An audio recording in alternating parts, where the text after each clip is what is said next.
Let us continue to put ourselves po sa presensya ng Panginoon. Basahin natin ang Salmo 130. Mula sa kalaliman, O Panginoon, ako ay iyong dumaing. Panginoon, tinig ko'y pakinggan, mga pandinig mo'y makinig sa tinig ng aking mga karaingan. Kung ang Panginoon ay magtatala ng mga kasamaan, O Panginoon, sino kayang makakatagal? Ngunit sa iyo'y may kapatawaran, upang ikaw ay katakutan. Ako'y naghihintay sa Panginoon, naghihintay ang aking kaluluwa, at sa kanyang salita ako ay umaasa. Sa Panginoon ay naghihintay ang aking kaluluwa, higit pa kaysa bantay sa umaga, tunay na higit pa kaysa sa bantay sa umaga. O Israel, umasa ka sa Panginoon, sapagkat sa Panginoon ay may tapat na pagmamahal at sa Kanya ay may saganang katubusan. Ang Israel ay tutubusin niya mula sa lahat niyang pagkakasala. Salamat po, Panginoon, sa gabi po na ito, O God. Salamat po sa chance, Panginoon, na makalapit po sa iyo in the middle of the week. Alam namin, Panginoon, na whenever we call unto you, you draw near us, Panginoon. Hindi ka malayong Diyos, kaya alam namin na bawat sasambitin naming panalangin, Panginoon, ay rinig mo at didinggin mo, Panginoon, according to your character and according to your nature, O God.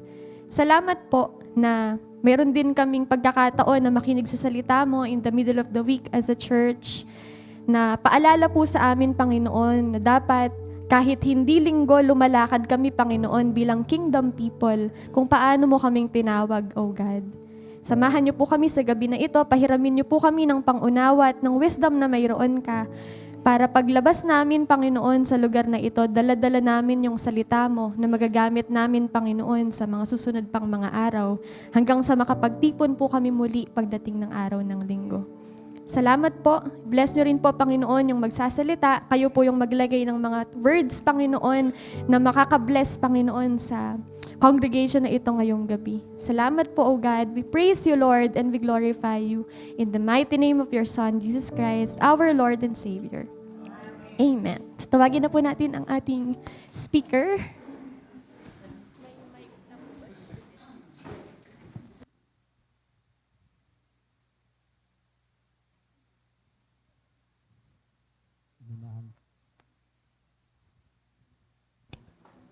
Hello.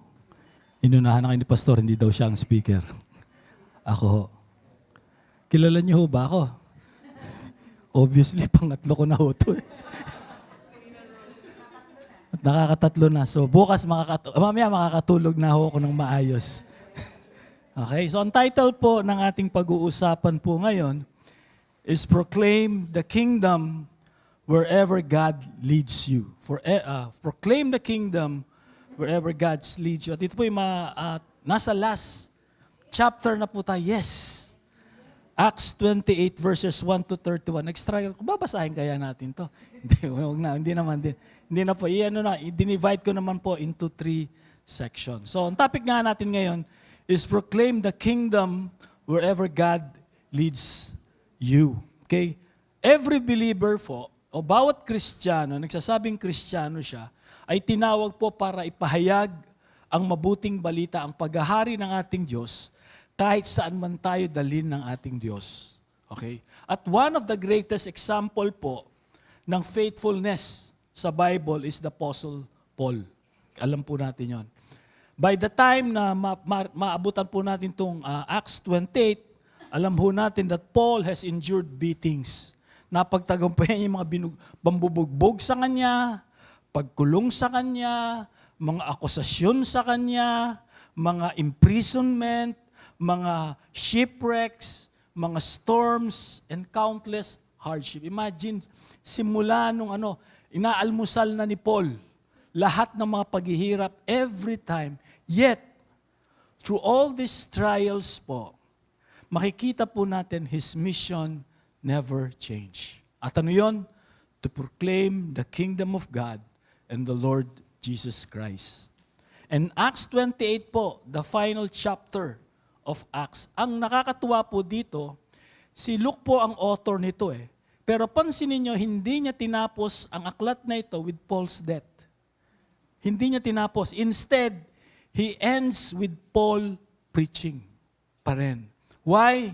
Because po ang story na to is not about of Paul only. It is about the unstoppable advancement of the gospel. Yun po yung pinakakwento ng Acts.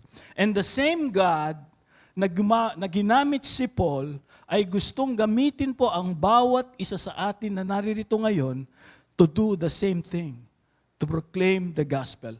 Kahit nasaan ka man, nasa tahanan ka man, nasa trabaho ka man, nasa school ka man, nasa neighborhood ka man, or even in difficult circumstances ka. Okay? God calls us to proclaim His kingdom. Yun po ang yun yung pinaka-message, no? So, let's go to the topic. So, how do we proclaim the gospel? How do we proclaim the kingdom of God? Number 1, proclaim the kingdom wherever the Lord leads me. Proclaim the kingdom wherever the Lord leads me. Gawa 28, 1-10. Okay, basahin ko po. Nang makaligtas na kami, nalaman namin ang pulong iyon ay tinatawag na Malta. Napakaganda ng ipinakita sa amin ng mga taga roon sapagkat nang bumagsak ang ulan at naging maginaw, nagsiga sila at inasikaso kaming mabuti. Si Luke nga po pala nagsasabi dito. Si Pablo na may namulot ng kahoy at nang mailagay ang mga iyon sa siga, mula rooy lumabas ang isang ahas. At ano ginawa ng ahas? Tinuklaw nito at pinaluputan ang kamay ni Pablo.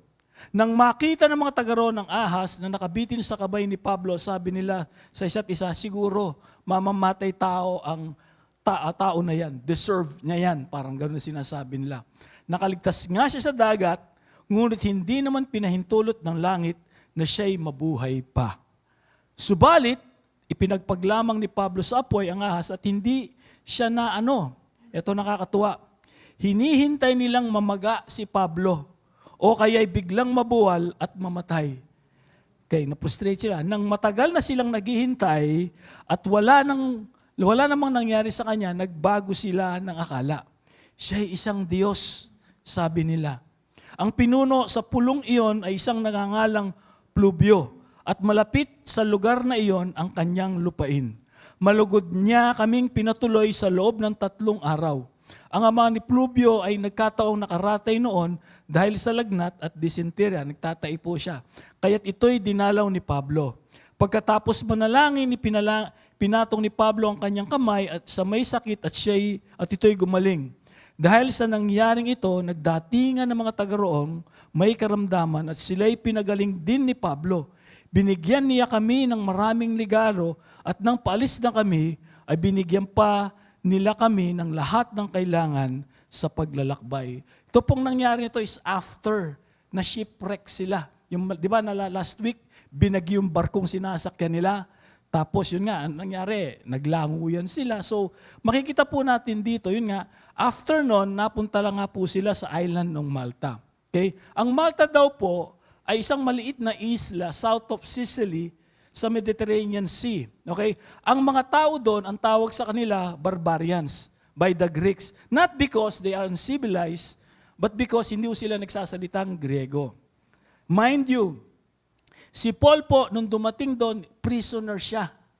Prisoner siya, dadalhin nga po siya sa Rome. Wala siyang church, wala siyang ministry, wala siyang platform, no freedom, no influence. Pero pansinin natin, sa kwento nating binasa na to, ang Diyos po ay naghanda na ng opportunities para kay Paul to minister. Ano ibig sabihin? Tingnan natin. Okay? Ano makikita nating lesson dito? Una, the Lord will protect me when I obey Him.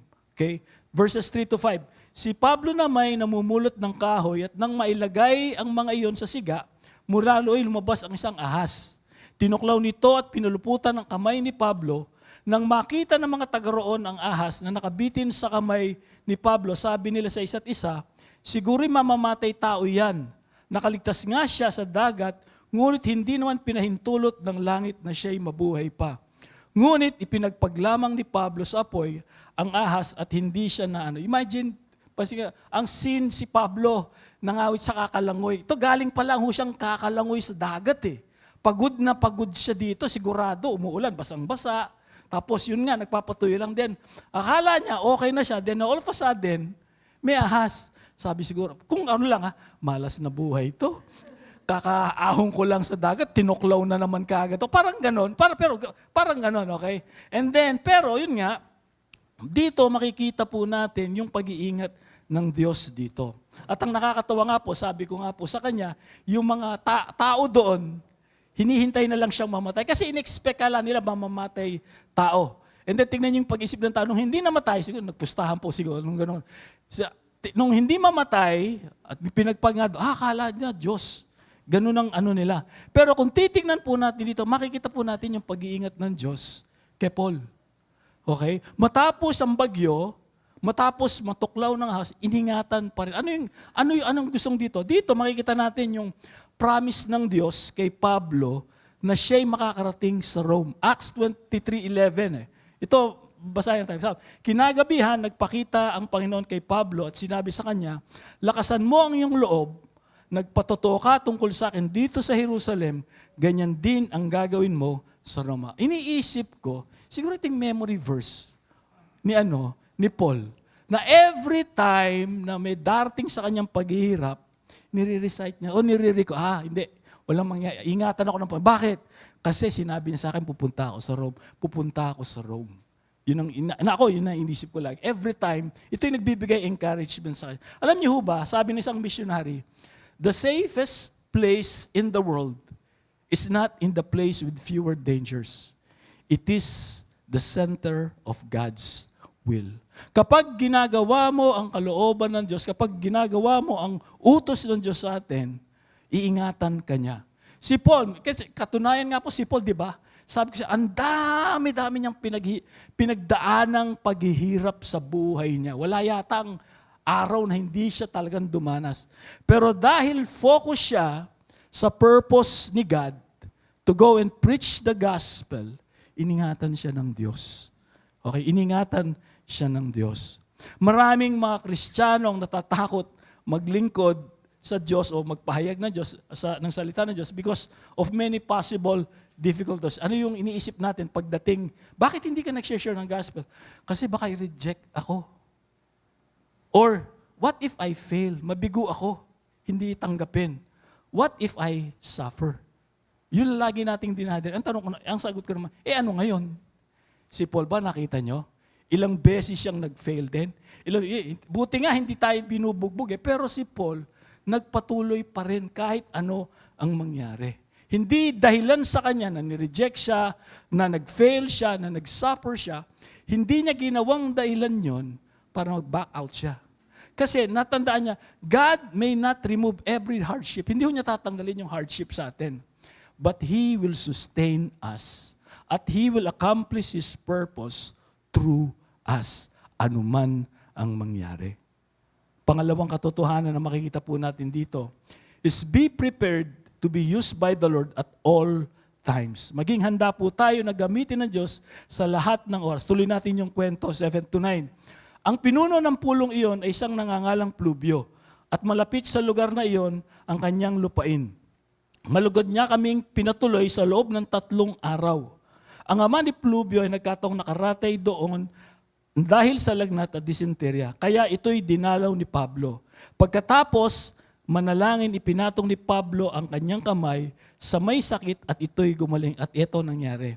Dahil sa nangyaring ito, nagdatingan ang mga taga roon, may karamdaman at sila'y pinagaling din ni Pablo. Binigyan nila kami ng maraming regalo at nang palis pa kami ay binigyan pa kami ng lahat ng kailangan namin sa paglalakbay. Dito makikita natin, sabi ko nga sa inyo, wala siyang plano Preso nga siya prisoner nga siya. Pero dito nakagawa pa siya ng healing ministry. Okay? Ang tatay ni Pluvius nga po, may sakit nga daw po, at nanalangin si Pablo, pinatoy yung kamay at pinagaling siya ng Diyos. Sabi ko nga po, Paul was a prisoner. He was not on a missionary journey. He was a prisoner waiting for transport. Dadali lang siya sa Rome. Yet, pansinin niyo si Paul, he remained available for God's service. Hindi niya sila, hindi ako pwede, nakakano ako preso ako, ano na ako dyan, retired na ako dyan, pupunta na nga ako doon. No. Okay? Kundi, yun nga, kinater niya lahat yung mga lumapit sa kanya, tumingi ng kahit na ganon ang kanyang sitwasyon. Para daw isang doktor na minsan papunta siya sa ibang bansa, na-delay yung flight nila because na-cancel nga. So habang naghihintay siya, nakakita siya o nakakausap siya ng isang traveler din na may problema sa buhay. At nagkaroon ng pagkakataon na ibahagi niya si Christ sa kanya. Alam niyo yung nangyari doon siya, sinera niya? That man became a pastor dahil sa kanya. So what seemed like an inconvenience sa atin became a divine appointment. Kasi po, minsan may mga Kristiyano, tayong mga Kristiyano, iniisip lang natin ang ministry lang nangyayari lang sa church. Nakagawa lang tayo ng ministry sa church. Like my message before, alam nyo, ang Diyos po, tayo po ay niligay sa offices. Di ba? May mga nagtatrabaho ng opisina dito, di ba? In factories, in classrooms, in marketplaces, in neighborhoods. Every place can become a mission field. Tandaan po natin yun. Hindi lang sa church nagagawa ang ministry. Okay? Kung saan ka man naroroon ngayon, hindi kanta ng patay yun. Okay? Kung saan ka man ngayon, sa school ka, sa opisina ka, o sa bahay ka, o anumang barangay ka, every place can become a mission field. And we can proclaim the kingdom of God with both our actions and our words. Kung naalala nyo yung message ko last Sunday, sa workplace natin, sa school natin, nadi-display natin yung pananampalataya. Mas marami tayong oras na nakalaan doon kaysa sa church ka. Ilang oras lang. Pero sa workplace natin or sa school natin, 8 to 10 hours. Marami tayong nakakahalubilo doon. Okay? At doon nga nakikita yung pananampalataya natin, marami nag-o-observe sa atin sa ating pananampalataya kung pagiging Kristiyano natin. And Paul, sabi ko nga po, dito, Paul served through healing and compassion, but he also shared the truth of God. Gaya po na sinabi ko, the gospel is not only something we say, it is something we live. Pinakita pa rin po niya by action. So number 2, how do we proclaim the kingdom of God? Proclaim the kingdom with other believers. Proclaim the kingdom with other believers. Verses 11 to 15.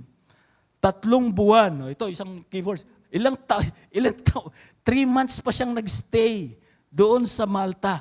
Ang nagdaan, bago kami nakaalis doon, ibig sabihin 3 months siyang nag-minister pa doon. Sakay ang isang barko, nagpalipas din kami ng taglamig sa pulo. Kambal na Diyos ang pangalan ng barkong ito, nagmula sa Alejandra. Dumaong kami sa Siracusa at tumigil doon ng 3 araw. Nagpatuloy kami sa paglalakbay at dumating sa Regio. Kinabukasan ay umihip ang hangin mula sa timog at nakarating kami sa Puteoli sa loob lamang 2 araw. Verse 14, may natagpuan kami roong mga kapatid at inanyayahan nila kaming tumigil doon ng 1 linggo. Mula ro ipinagpatuloy namin ang huling bahagi ng aming paglalakbay papuntang Roma. And then verse 15, nabalitaan ng mga kapatid sa Roma ang tungkol sa amin, kaya't pumaroon sila sa Foro de Apio at sa Tres Tabernas upang kami salubungin. Nang makita sila ni Pablo, nagpasalamat sa Diyos, siya sa Diyos, at lumakas naman ang kanyang loob. Dito nga po nagpatuloy pa rin si Paul. As a prisoner, tandaan nyo, prisoner pa rin siya, napapunta siya sa Rome. And then pansinin niyo po, along the journey, maraming Kristiyano ang nag-meet sa kanya, sinalubong sa kanya. Yung una, sabi nga po dito, may mga kapatid doon, inayasan tumigil doon ng 1 linggo. Okay, nag-stay pa siya. Ewan ko anong ginawa, nag-fellowship sila doon. And then sa verse 15, nakita din natin, may mga kapatid, mga Kristiyano taga Roma ang nagpunta sa kanya. Nag-travel ng malayo para puntahan siya dito. Anong truth ang makikita natin dito? I need the support and encouragement of others. Kailangan natin. Paul was one of the greatest Christian na namuhay. Yet, even Paul needed encouragement. Tandaan nyo. Tandaan natin yan. The Christian life was never meant to be lived alone. O paggawa ng ministry, hindi dapat pang solo yan. Dapat may kasama ka lagi. Kasi mahirap gawin ang ministry na kaya si Jesus nga yung principle niya, di ba? 2x2 lagi. Okay. Ako po, konting ano ko lang share, nagpapasalamat ako sa Diyos, may mga nakakasama ko. Kasi itong sa Tabuyok po namin, ako di ko akalaing mapupunta kami sa Tabuyok eh. Ewan ko, divine appointment or something. Pero kung ako lang ang gagawa doon, ay hindi ko po kakayaning mag-isa. Pero nagpapasalamat po ako dahil may mga nakasama akong tumutulong sa akin doon. And then nagpapasalamat din po ako dahil yung mag-asawang naging host namin doon, napakalaking encouragement po sa amin. Inggitin ko lang kayo ng konti, pag nagse-cell group kami doon, after ng cell group, parang piyesta. Ang dinner po sa amin, umaabot po kami, grabe yung pagkain. Gusto nyo subukan, sumama kayo sa akin bukas. Di ba? Very generous po sila at nakakatulong. At tapos, hindi lang ho sila nag-host, kundi talagang nakikita namin yung effort din nila talaga to invite. Kasi sabi nga, bro, ito yung gusto namin gawin, ito yung pinagpe-pray namin. So, napakalaking encouragement on our part. Ako rin po, sabi ko, may mga times na tinatamad ako kasi senior na ako, marami na akong nararamdaman. Yet, dahil sa kanila, na-encourage po ko. Kasi, sabi nga po sa Ecclesiastes 4, 9-10, ang sabi, ang dalawa ay mabuti kaysa sa isa. Mas marami ang bunga ng anumang gagawin nila. Kapag nabuwal ang isa, may tatayo siya ng kanyang kasama. Ito, warning, kawawa ang nag-iisa sapagkat walang tutulong sa kanya kapag siya'y nabuwal. Two are better than one. If either one of them falls, one can help the other up. Tandaan po natin, parang uling yan eh. Ang isang uling nagbabagay, malakas magbagay yan kapag marami sila. Pero subukan mong tanggalin yung isa, magbabaga pa rin. Pero unti-unti itong nawawala. Why? Kasi wala nang init eh. Hindi niya kaya sustain. Pero ibalik mo siyang uli sa burning coals, it will become hot again. The same is true po with the spirituality. Isolation weakens believers. Pag nagsosolo ka lang, kung puro online ka, o mga online, kung online ka lang dyan, mamamatay ka. Hindi ka lalakas. We were never designed for online. Ako, I'm saying, kasi mahirap. Walang face-to-face, walang interaction with one another. Christian fellowship, ganito po, strengthens believers. It strengthens believers. So, tanungin po natin ang sarili natin. Bawat isa po sa atin dito, am I connected to a cell group or church? Isa pang tanong, am I encouraging fellow believers? Nag-i-encourage ka ba? Hindi lang ikaw ang tanggap ng tanggap. Okay, may mga Kristiyanong gusto lang na tanggap ng tanggap eh. Ayaw nila. Ngayon, ito pa, do I allow others to encourage me? Sa palagay niyo, ako po ba kailangan pa rin ng encouragement? Yes. Kahit sabihin niyong matagal na po Kristiyano, I still need encouragement. Lalo na po sa ganitong edad. I tell you frankly, ito pong edad na ito, nasa point na ako na tinutulak ko na lang ang sarili ko para mag-ministry. Kasi di gaya nung bata ako, mainit ako, kahit di mo. Ngayon po talaga, siyempre marami ka nang nararamdaman. Pero sa tulong ng mga ilang, sa atin po, pag nakakakita po ako ng na-encourage po ako. Kasi kung ako tanongin, ayoko na nga minsan eh. Pero dahil nga nakakakita po ako, naging example kayo sa akin at nakakatulong kayo sa akin. God designed us to grow together. Together. Isa pang katotohanan, pag na may fellowship, our love for one another is a powerful witness. Totoo to.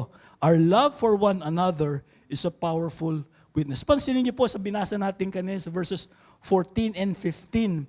Yung pong lalo sa 15, yung mga kapatid daw taga Roma, okay, nung nabalitaan nila, pumaraon pala sila sa Poro Alipio, hindi ko alam to, at sa Tres Bernas, upang kami, ibig sabihin, nag-travel pa sila ng malayo to see Paul. In-encourage nila si Paul.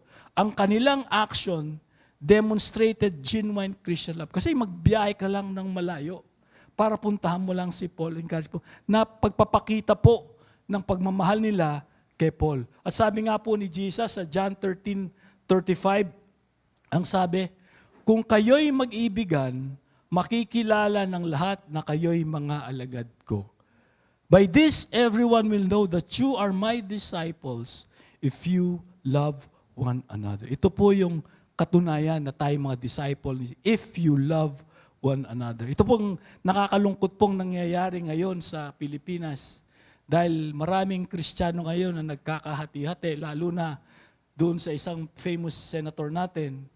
Okay, marami daw nag-alisan ng mga church members nila dahil sa ginawa niyang paghuhudas sa kanila, ganun-ganon. Okay? At kahit din nga, ako, totoo po, maraming, lalo na pag eleksyon na naman, ito na naman, maraming Kristiyano po, masyadong na-involve tayo sa politics. Ewan ko lang kung bakit. Totoo, kaya ayoko na mag-endorso, ayoko na kasi nakakasira eh. Pero dapat, ang makita po sa atin, we should love one another.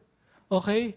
When believers genuinely love one another, alam mo, ang gospel nagiging visible. Alam niyo po sa early church, babasahin niyo, ang mga tao, ang mga pagans, nakikita nila yung love ng church for one another.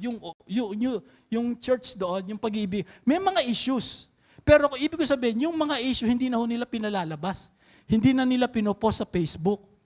Okay? Sa kanila na lang, pinemaintain pa rin nila. At dahil doon, their love became one of the strongest testimony of Christianity. Pansinin niyo po doon. Basahin niyo yung Acts. So, what is my challenge to Christians sa ating pong isa, sa kapanahon natin? Instead of criticizing and judging other Christians, okay, forgive them. Kung galit kayo kay sabihin na natin kay senador na patawarin niyo na sila. Patawarin niyo na siya.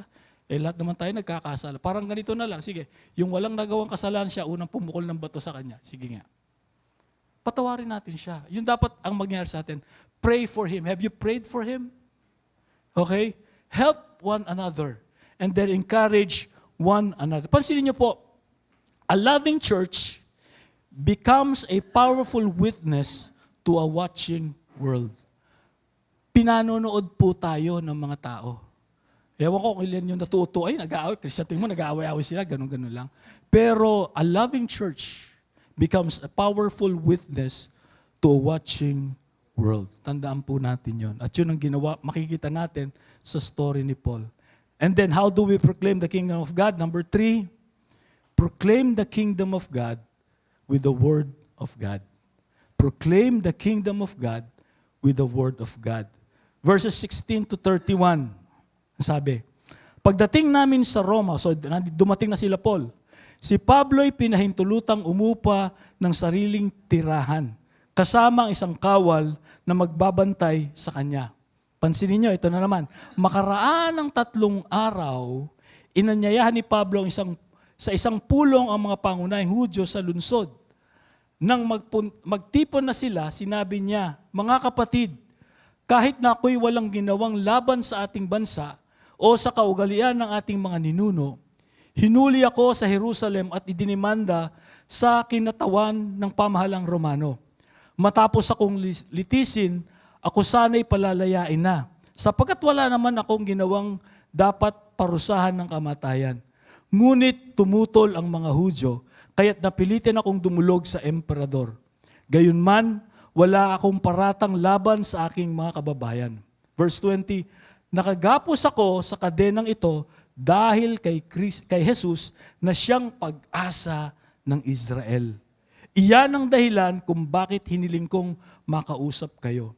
Sagot nila, wala kaming natatanggap na sulat buhat sa Judea tungkol sa iyo. At sa kababayan man nating naparito ay walang nagbabalita o nagsasalita ng anuman laban sa iyo. Gayunman, nais naming mapakinggan kung anong masasabi mo sapagkat alam naming kahit saan ay marami ang sinasabi ng mga taong laban sa sektang ito, the Christianism. Okay? Kaya't nagtakda sila ng araw. Marami ngang pumunta sa tinitirhan ni Pablo sa pagsapit ng araw na yon. Pansinin nyo, maghapon siyang nagpaliwanag sa kanila at nagpatotoo tungkol sa kaharian ng Diyos sa pamamagitan ng kautusan ni Moses at mga sinulat ng mga propeta. Sinikap niyang paniwalain sila kay Jesus. Ginamit niya yung Old Testament. Okay? Wala pa kasing Bible noon. Ito yung pansin niya, verse 24. May naniwala at mayroon din namang hindi naniwala sa kanyang sinabi. Nagpatigil ba si Paul? No! Okay? Kaya't nang hindi sila magkaisa, sila umalis matapos sabihin ni Pablo ang ganitong pangungusap. Tama ang Espiritu Santo sa inyong mga ninuno sa pamamagitan ni Propeta Isaias. Pumunta ka sa mga taong ito at sabihin mo sa kanila, makinig man kayo ng makinig, ay hindi kayo makakaunawa. He's talking to the Jews. At tumingin man kayo ng tumingin, ay hindi kayo makakakita. Sapagkat napakatigas ng mga puso ng taong ito, mahirap makinig ang kanilang mga tenga at ipinikit nila ang kanilang mga mata. Sapagkat ayaw nilang makakita ng kanilang mga mata, makarinig ng kanilang mga tenga, at makaunawa ang kanilang mga pag-iisip. Kung ganon, sana'y nagbalik loob kayo sa akin, at kayo naman ay aking pagagalingin, sabi ng Panginoon. Dinagdag pa ni Pablo, sinabi ko sa inyo, pinahayag na sa mga hentil ang kaligtasan ito mula sa Diyos, at diringgin nila ito. Humigit kumulang sa 2 taon, nanirahan si Pablo sa Roma. Sa bahay ng kanyang inupahan at tinanggap niya ang lahat ng pumunta sa kanya. Siya'y buong tapang at malayang nangangaral tungkol sa kaharian ng Diyos at sa Panginoong Hesukristo. Finally, yung pangako ng Diyos na siya'y makakarating sa Rome, dumating na nga siya sa Rome. At pansinin nyo, although house arrest, kasi pagdating na dyan, umupa siya ng bahay. Ano ginawa niya? Nagbakasyon. Pansinin nyo, after 3 days, he started again reaching people. He began reaching people uli. And for 2 years, sa pamamalagi niya sa Rome, he preached the gospel. At pansinin po natin, yung chapter po ay natapos sa verse 31 na sinabing, siya'y buong tapang at malayang nangaral tungkol sa kaharian ng Diyos at sa Panginoong Hesukristo. Proclaiming the kingdom of God and teaching about the Lord Jesus Christ with all boldness and without hindrance. Hindi siya nagpapigil. What is the lesson? Una, take the initiative to reach out to people. Take the initiative to reach out people. Gawa 17, makaraan ng 3 araw, hindi pa siya nagbakasyon ha, inayos lang niya. Inanyayahan ni Pablo sa 10 ang mga pangunahing Hudyo sa lungsod. Nang magtapo na sila, sinabi niya, mga kapatid, kahit na kayo walang ginawang laban sa ating bansa o sa kaulgan ng ating mga ninuno, hinuli ako sa Jerusalem at idinimanda sa kinatawan ng pamahalang Romano. Dito makikita po natin, after 3 days, pinatawag niya yung mga Jewish leaders.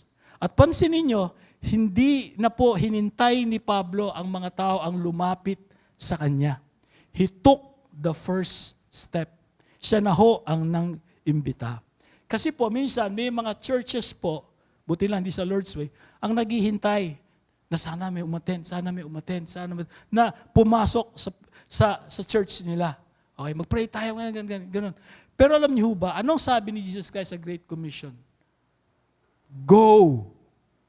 Go. Hindi niya sinabing stay or wait. Go and make disciples. Yun ang utos sa atin. We go out. Alam mo yung while going, sabihin, umalis ka sa comfort zone mo and go and make disciples. Alam niyo raw ba, fishermen catch fish because they go where the fish are. Tama. Ang mangingisda, nakakahuli ng isda kung nasaan ang mga isda. Hindi sila nasa pampang, kundi hinahanap nila kung saan marami ang isda. Now, apply natin sa atin. Okay? Sa palagay ninyo, sino ang nangangailangan na makarinig ng mabuting balita sa inyo? Okay, isip-isip. Who needs to hear the gospel from you? A co-worker? Sa palagay niyo, yung mga kaopisina niyo, hindi nangangailangan ng gospel. Okay? Kapitbahay niyo. A family member. Kaibigan. Sa palagay niyo, hindi nila kailangang marinig ang mabuting balita sa atin.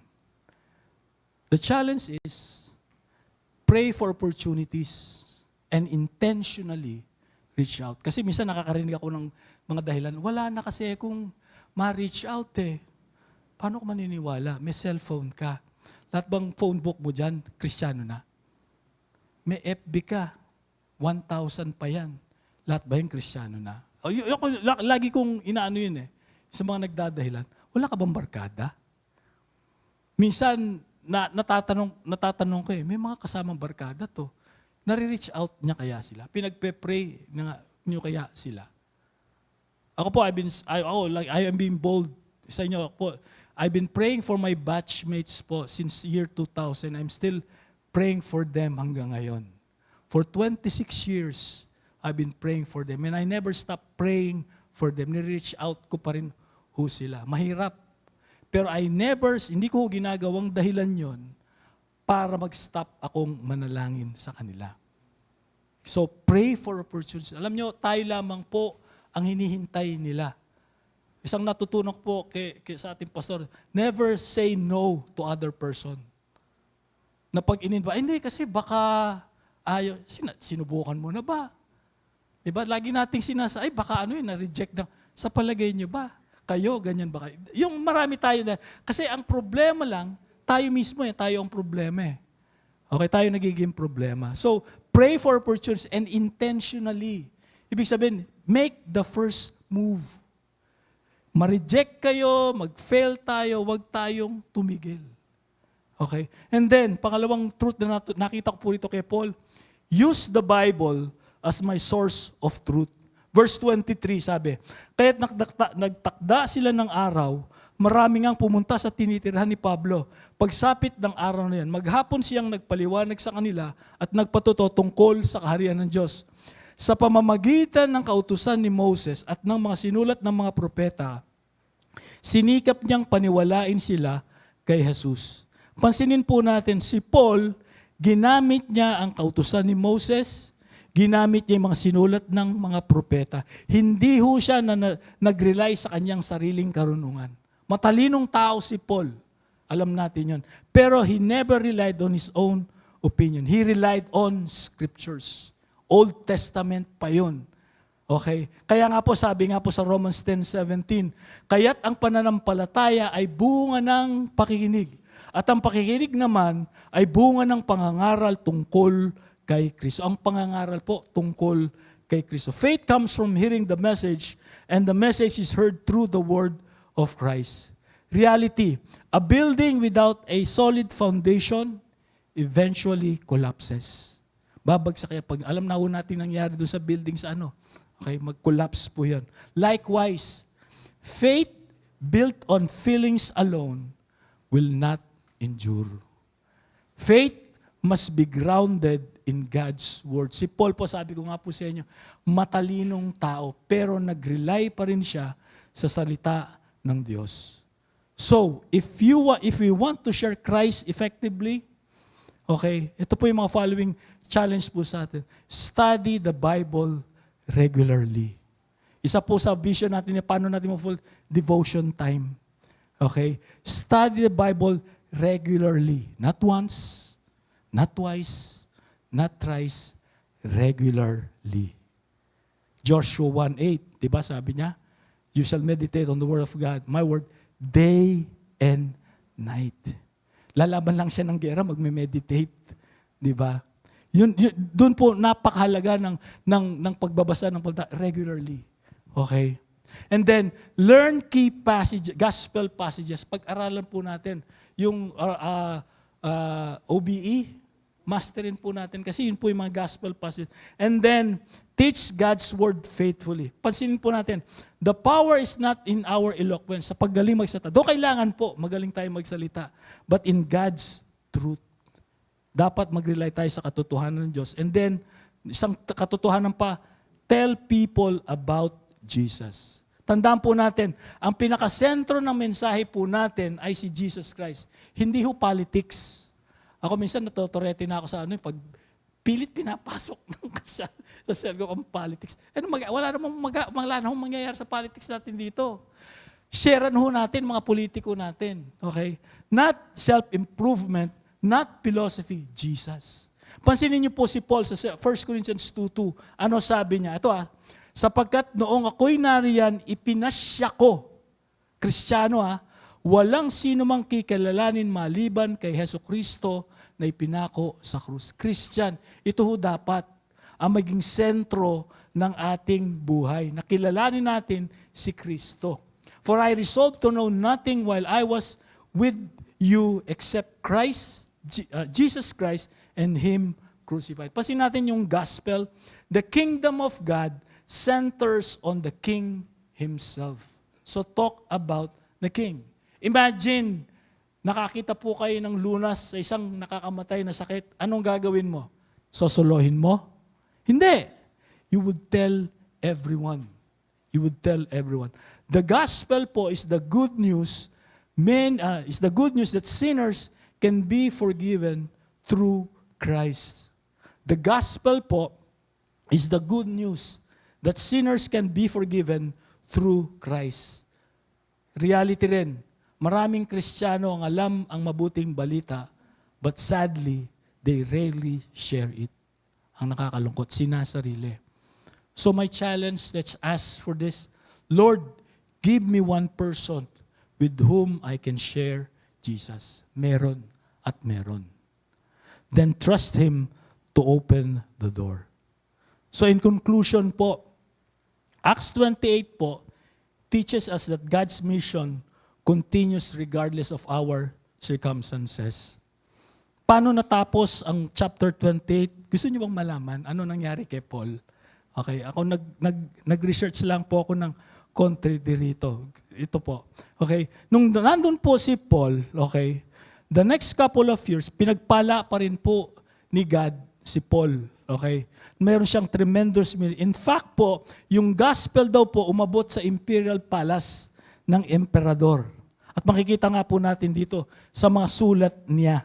Okay? Interesting to note po, nung si Paul po nasa Rome, during this time, marami siya nagawang sulat. He wrote the letter to the Ephesians. He wrote the letter to the Philippians. He wrote the letters to the Colossians and kay Philemon. So these letters po na meron po sa Bible natin were written during his time in Rome. Now, it's generally believed po, so wala po sa Bible nito, so magre-rely lang po ako sa mga historians. Alam niyo daw po ba, from that time, it's generally believed that after 2 years po, si Paul daw po finally came before Emperor Nero. Okay? And he was acquitted.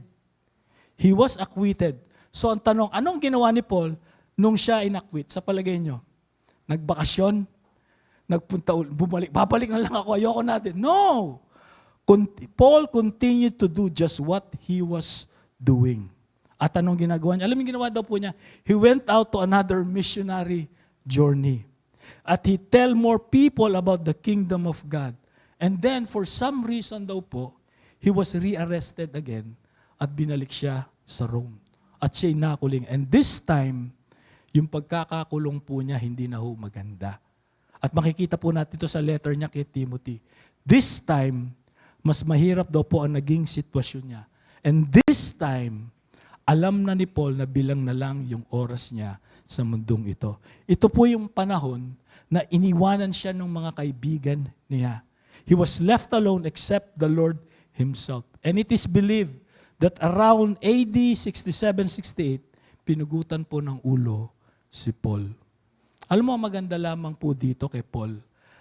Up to the very end, Paul was fulfilling his mission, and that is to proclaim the kingdom of God everywhere he could, anytime he could, to everyone he could.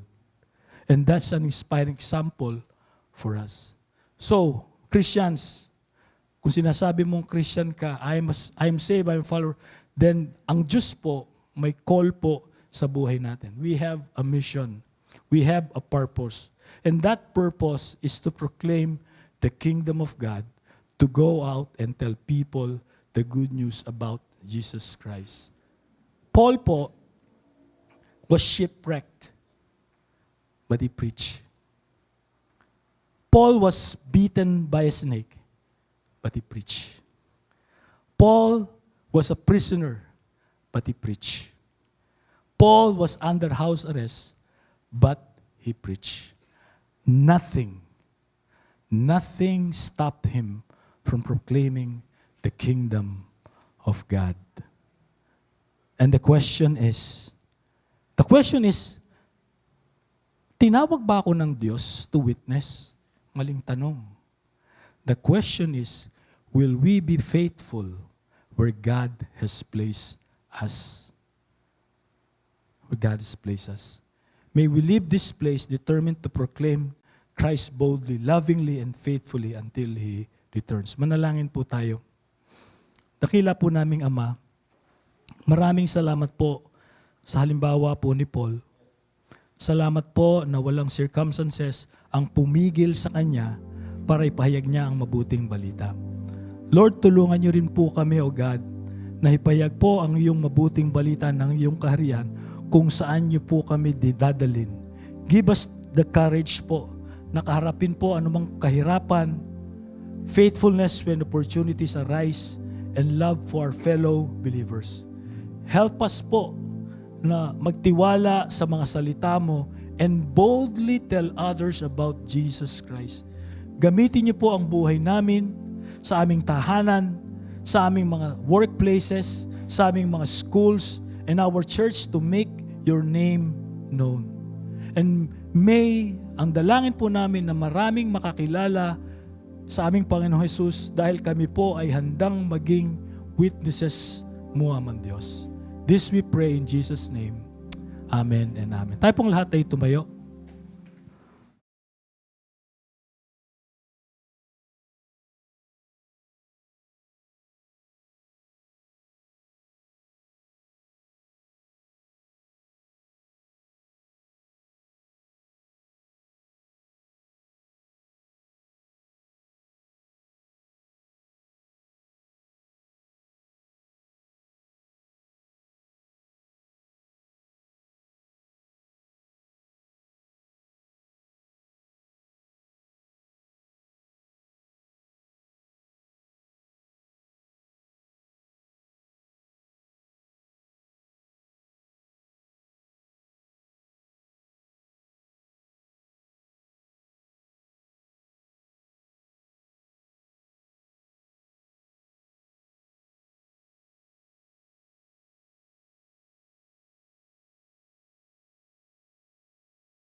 Okay.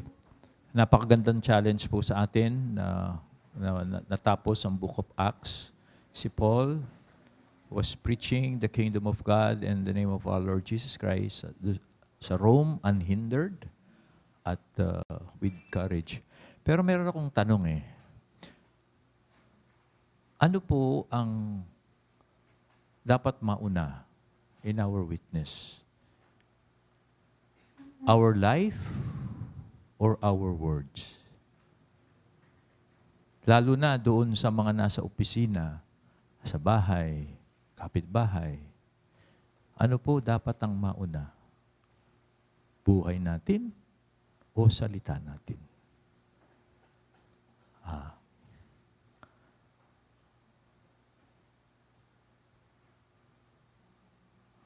Palagay nyo. Lalo na po yung mga nasa opisina, sa mga bahay, sa kapitbahay, yung mga barkada. Anong dapat mauna? Buhay natin o salita natin? Buhay. Buhay. Hindi po salita. Buhay, buhay. Kasi po, pag hindi pumasa yung buhay natin, pag nagsalita tayo, maniniwala sila siguro, pero hindi sila maniniwala sa buhay natin. Totoo po yun actually. Is very, kaya po ang Diyos, isang binigay niya sa atin, when we receive the Holy Spirit, we are zealous to do good works.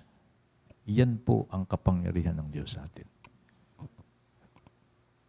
Kaya pag gising po ninyo sa umaga, pansinin ninyo kung nasa iyo, pag nasa iyo po ang banal na Espiritu, you want to do good. You want to do good. Pag saan ka man lugar, lalo na pag yung ka na, sa opisina mo, ganito. You always want to do good. You always want to speak well. You want to encourage people and you want to do good. Pag meron kang nakitang problema, you want to solve a problem, or you're looking for opportunities to do good. Kasi yun po ang,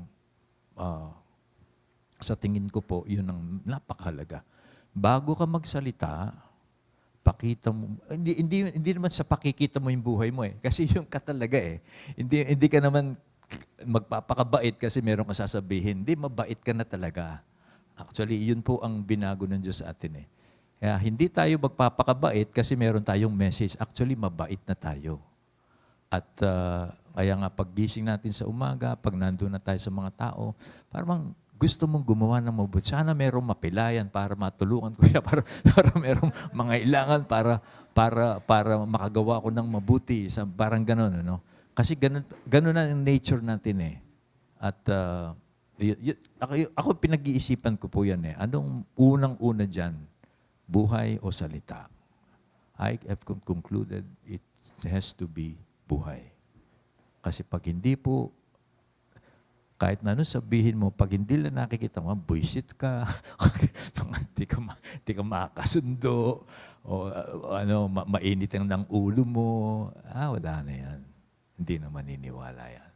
Kahit nang sabihin mo. O maniniwala siguro sasabihin mo, pwede sila maniwala, pero hindi sila maniniwala sa buhay mo. Okay. So just a thought. Kaya po ang Diyos, binigyan tayo ng, sabi ng Bible, we are zealous for good works. No? At yun po ang magandang paalala po sa atin. Okay, thank you Brother Nandig for the challenge for tonight. Okay, so na-end na po ang next week po magsisimula tayo ng book sa Old Testament naman ni Nehemiah. Para po sa ating mga devotionals every prayer meeting. Okay? Okay, sige po, dako tayo sa prayer meeting. By the way, thank you for praying for me. No? Actually, wala pong grado ito. Pampatakip lang po ng mga eye bags. Kaya ako nagsasalamin. Salamat po sa panalangin, salamat po sa Diyos, salamat din sa doktor, salamat din sa mga sponsors ko. 50-50. Hindi 2020, 50,000, 50,000. Okay. Okay. So, let's pray. Patuloy po tayo manalangin sa Vision 1000. Update po natin, 58 EFJs, 105 cell groups. Nadagdagan na naman, ano? Naalala ko na 103 na 104 last time. So, patuloy po tayong manalangin sa pagpatuloy po natin, yung persistence po natin. Actually, I have read this somewhere. Kay Rick Warren, while sa Nehemiah, when we are in the middle of the project, that's where the challenge begins. Kasi yung pong we begin to wane, we begin to lose our enthusiasm, at then makita pa natin marami pa tayong dapat gawin. Kaya po itong half year natin is very crucial. Kanya po ay salamat sa Diyos kasi July magkakaroon na tayo ng prayer and fasting mid-year. So, yun po ay talagang atinan natin kasi we need that para po tayo ay magpatuloy sa vision natin. Kasi halfway na tayo, I'm sure nakakaramdam na kayo ng panghihinawa, mayroon nagtatanong dyan, kakayanin ko ba talaga yung 10 baptize, ganyan. Kaya kailangan natin ng prayer dyan eh. Para po mauli ay magpursige tayo. No? So, pray po natin yan, persistence of our cell leaders in the vision, and then more new leaders po to help in opening EFJs. More prospects pa. Kami ni Sister Net ay 2 pa lang, hanggang 3 siguro. 10 ang ano namin eh. So, nagpe-pray po kami na, nagpe-pray ako na ano pa yung pwede kong gawin para po maabot namin yung goal namin of 10. Okay? Pangalawa, church planting team natin sa Pulilan, Life Plus po nila every Sunday sa PUP, patuloy natin pag-pray. Very challenging po yung sitwasyon nila sa PUP, you know. So let's pray for them. At saka po yung opening ng EFJs pa at more workers to help. And then pangatlo po, equipping classes natin, live class, Soul 1, every Sunday. Malapit na isang Sunday na lang, tapos encounter na. So, patuloy nating pag-pray po ang live class natin, ang equipping classes natin. Okay? Sige po, let's pray.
Para po sa second session natin, yung pong encounter retreat natin ay sa July, may date na ba?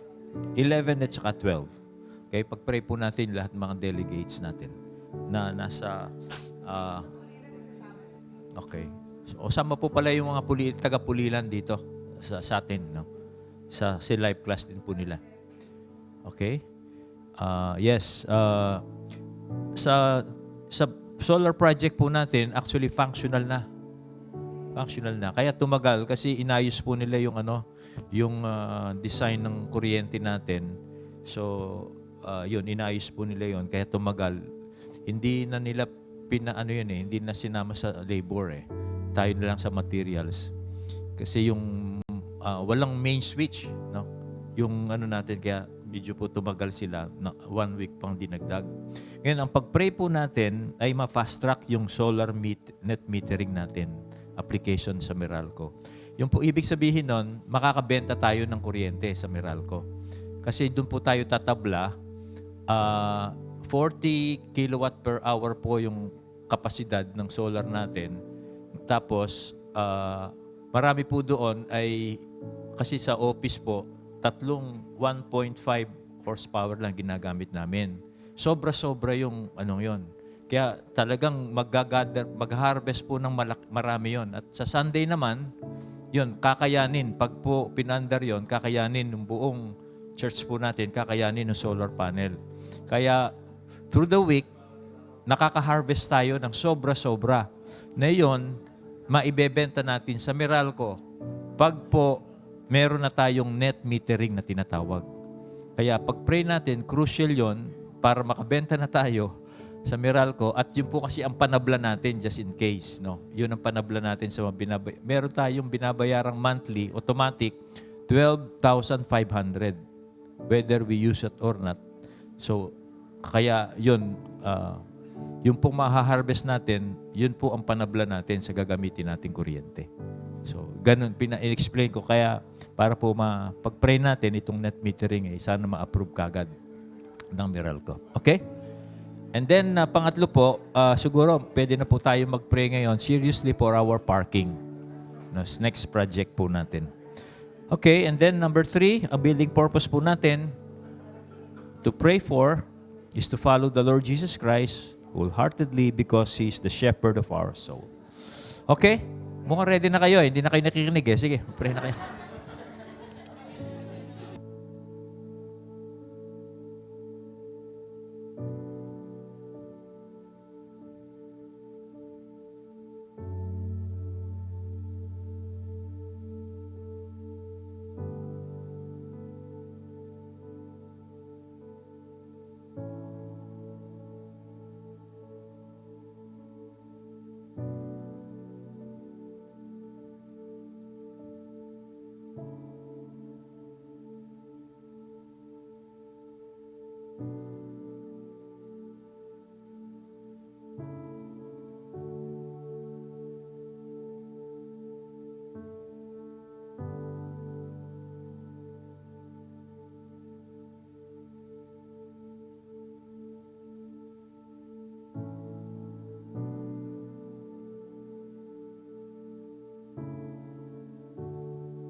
Okay. Okay? Pray.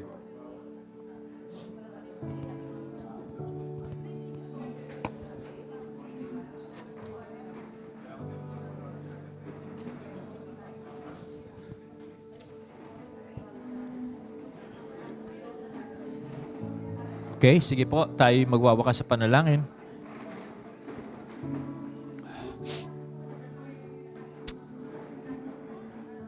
Sa panghuling session po ng panalangin natin I suggest na ang panalangin po natin ay tulungan po tayo ng ating Panginoon na makapag-focus tayo sa mission na binigay niya sa atin na sa church.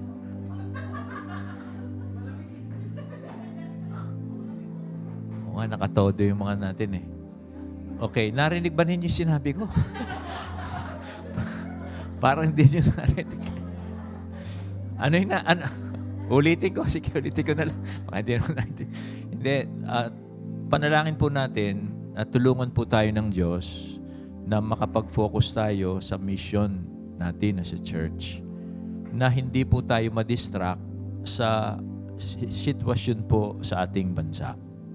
Okay, kasi nga po ito ay hindi ko alam kung ako lang ito o apektado rin kayo. No?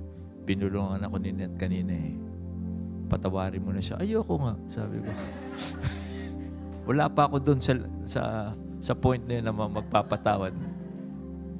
Kumikilos pa yung Diyos sa akin.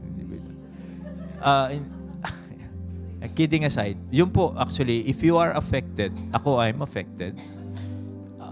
If you are affected, ang panalangin ko po para sa aking sarili, para sa church natin, kung affected po kayo, natulungan po tayo ng Diyos na makapag-focus tayo dun sa mission natin as a church, kahit na po ganito ang sitwasyon natin sa bansa natin. Tinuturuan po ako ng Diyos, halimbawa si Jesus, nung siya po ay nagkatawang tao dito, yung pong Roman Empire, sinasakop niya ang Israel. So there is injustice, ganito, pero si Jesus focus lang siya, hindi siya naapektuhan. Okay? Si Pablo, nung nagmi-minister siya, Roman Empire din po yan. Under the Roman Empire. Same thing, pero focus sila. Kaya po, yun po ang isaisip natin. Ang Panginoon, sila Pablo, yung mga apostles, focus po sila sa mission nila. Kahit na po ganun ang political situation na kanilang ilalalagyan noon. Kaya yun din po ang natin. Sa devotion ko naman, lagi yung pinapaalala sa akin ng Diyos that Jesus is the Savior of the world. So, He's the Lamb of God who takes away the sin of the world. He's the Savior of the world. Kaya ito pong mga politicians, ito pong sino pa man dyan, they need a Savior. Hindi natin sila mababago. Ang Panginoon lamang ang makapagbabago sa kanila. Kaya yun nga po, tulungan tayo ng Diyos na makapag-focus tayo at hindi tayo masyadong maapektuhan ng mga nangyayari sa bansa po natin. Sige po tayong lahat ito kayo.